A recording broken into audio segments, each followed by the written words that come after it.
नमस्कार, मैं जितेंद्र चतुर्वेदी। दिल्ली के पढ़े लिखे मुख्यमंत्री और आम आदमी पार्टी के अगुआ अरविंद केजरीवाल इतना हड़बड़ाए हुए क्यों हैं? सवाल तो यह भी है कि आखिर आरटीआई से ऐसा कौन सा रहस्य खुल गया जिसने आपके भीतर हलचल पैदा कर दी है। और ये पंजाब के डिप्टी स्पीकर का क्या मसला है? मुद्दा इस बात से भी जुड़ा हुआ है कि वो कौन सी रिपोर्ट कार्ड आई है जिसने दिल्ली सरकार की कलई खोल कर रख दी है।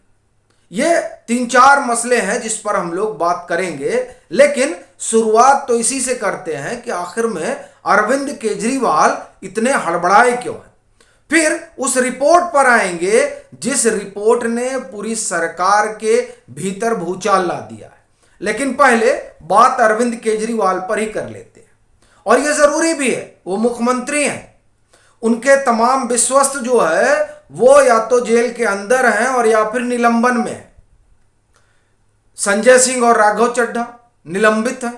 लोकसभा में एक उनको सांसद मिले, वह भी जो है निलंबित है। और बाकी जो 2 उनके पूर्व मंत्री हैं वो जेल में हैं। और अरविंद केजरीवाल के ऊपर संकट के बादल मंडरा रहे हैं।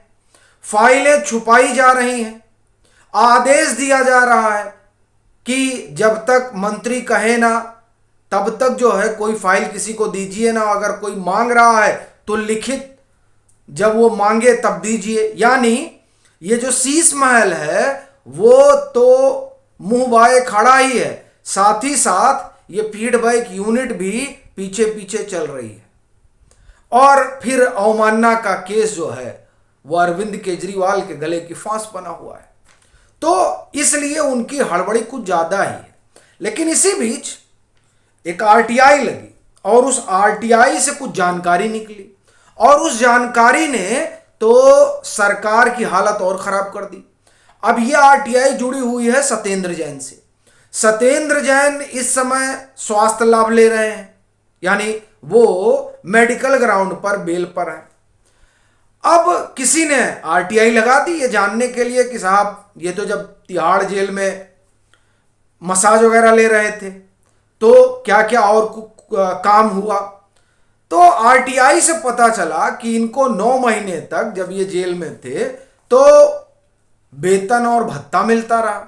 चलिए, दूसरा ये भी पता चला कि इनको जो है जो निर्वाचन क्षेत्र में जब आप टहलते घूमते हैं तो उसको लेकर भी आपको भत्ता वगैरह मिलता है, वो भी मिलता रहा। अब आप जेल में बंद हैं तो निर्वाचन क्षेत्र में क्या टहल रहे थे। फिर इस बात का भी भत्ता मिलता है कि आप क्या लोग आते जाते हो तो चाय पानी भी पिलाई जाती है। अच्छा, जेल में बंद थे तो इसका भत्ता क्यों मिल रहा था। अब ये तमाम तरह की चीजें जो आरटीआई में निकल कर आई, उसने तो आम आदमी पार्टी की जो सरकार है उसके होश पाख्ता कर दिए कि जो बात ढकी छुपी थी वो बाहर आ गई। और आप देखिए कि इसीलिए आरटीआई का जवाब देने से आम आदमी पार्टी की सरकार भागती रही और भाग रही। और ये मैं नहीं कह रहा हूं, केंद्रीय सूचना आयुक्त उदय माहौरकर ने बाकायदे एलजी को चिट्ठी लिखकर यह बात कही कि आरटीआई पड़ती है और इनका जो पीडब्ल्यूडी है, राजस्व है, हेल्थ है और बिजली है, यहां से लोग जवाब ही नहीं देना चाहते हैं। तो मैंने आपसे कल ही कहा था कि जवाब इसीलिए नहीं देना चाहते कि बहुत चीजें खुल जाएंगी। तो आप देखिए, आरटीआई लगी और पता चला कि सत्येंद्र जैन जेल में रहते हुए क्या क्या सुविधा ले रहे थे। अब बात यही खत्म नहीं हो जाती, आगे एक और मामला आ गया। अब वो मामला पंजाब के डिप्टी स्पीकर से जुड़ा हुआ है। अब वो आम आदमी पार्टी के विधायक भी हैं। उन पर आरोप है कि उन्होंने अपने पद का दुरुपयोग किया। लीजिए, कई तरह से अपने लोगों को फायदा पहुंचाने के मामले में वो घिरे हुए हैं। इस बात की शिकायत पंजाब के मुख्यमंत्री से की गई है। ये तो हाल है आम आदमी पार्टी की सरकार का, दिल्ली से लेकर पंजाब तक।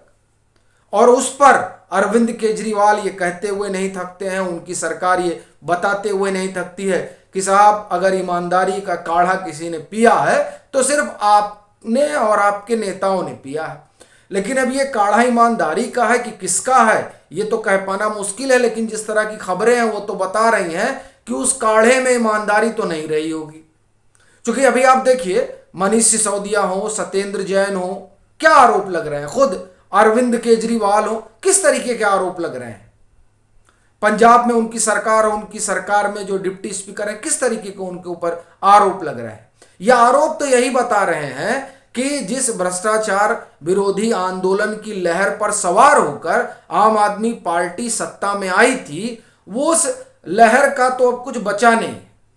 दरअसल अब ऐसा लग रहा है कि उसके विरोध में नहीं, उसके साथ ही अब चल पड़े।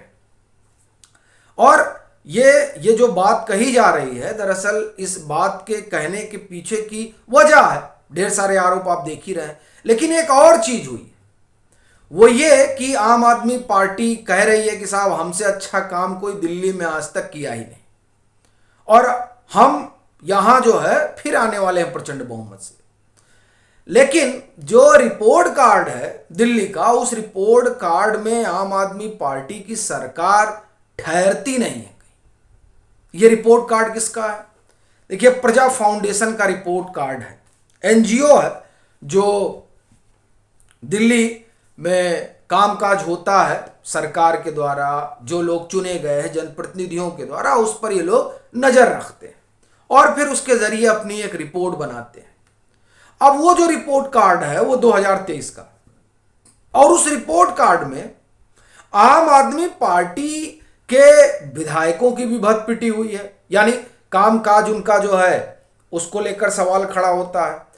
और बड़ी चीज ये है कि जो उनके बड़े बड़े मंत्री हैं, उन मंत्रियों के कामकाज पर भी सवाल उठ रहा है।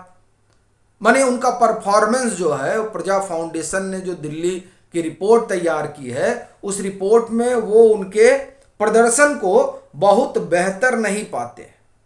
अब ये अपने आप में बड़ा सवाल है कि अगर रिपोर्ट कार्ड ये कह रही है कि तमाम जो आम आदमी पार्टी के विधायक हैं वो ठीक ठाक प्रदर्शन नहीं कर रहे हैं, और उसमें भी आप देखिए कि कुछ एक तो मंत्री हैं जैसे सौरभ भारद्वाज और आतिशी, उनको तो 14 विभाग मिल गया है और एक तरीके से अब वो दिल्ली सरकार में नंबर 2 की स्थिति में है। तो ऐसी परिस्थिति में सवाल ये उठता है कि जिनके कामकाज से वहां की जनता नहीं खुश है, जिसने उन्हें चुनकर भेजा है, और ये मैं नहीं कह रहा हूं, ये रिपोर्ट कह रही है, तो ऐसी स्थिति में ये जो आम आदमी पार्टी के अगुवा हैं अरविंद केजरीवाल, वो किस तरीके से ये बात कहते हैं कि देखिए हमारी सरकार तो जन सरोकार से जुड़ी हुई है और हम सिर्फ दिल्ली की जनता के बारे में सोचते हैं, जबकि जो रिपोर्ट कार्ड है वो कहती है कि नहीं, इनके विधायकों का जो प्रदर्शन है वो बहुत बेहतर नहीं है, और मंत्री के प्रदर्शन के बारे में भी कमोबेश इसी तरह की बात जो है वो रिपोर्ट कार्ड कर रही है। और उसके बरक्स भाजपा के विधायकों का रिपोर्ट कार्ड बड़ा बेहतर बताती है प्रजा फाउंडेशन। 1 से 5 तक में आम आदमी पार्टी का न कोई विधायक है न कोई मंत्री है, जबकि 60 इनके जो है विधायक हो रखे हैं। और इसके बाद में भी इस तरह की स्थिति है कि टॉप 5 में आम आदमी पार्टी के न मंत्री जगह बना पा रहे हैं न विधायक अपनी जगह बना पा रहे हैं। तब ये प्रश्न स्वाभाविक तौर पर उठता है कि क्या वाकई में आम आदमी पार्टी की सरकार और उनके लोग कामकाज ठीक कर रहे हैं, या फिर जो ये भाजपा कह रही है कमोबेश स्थितियां उसी तरीके की हैं। ये तमाम तरह की बातें हैं जो आम आदमी पार्टी उनकी सरकार से जुड़ी हुई है, और जिस तरह की परिस्थिति है वो ये बता रही है कि आपके लिए जो आने वाला समय है वो और भारी होने जा रहा है। तब ये देखने वाली बात रहेगी कि अरविंद केजरीवाल क्या करेंगे। अभी के लिए फिलहाल इतना ही। अगर आप मतांतर से नहीं जुड़े हैं तो जुड़े, वीडियो को लाइक करें और खूब शेयर करें।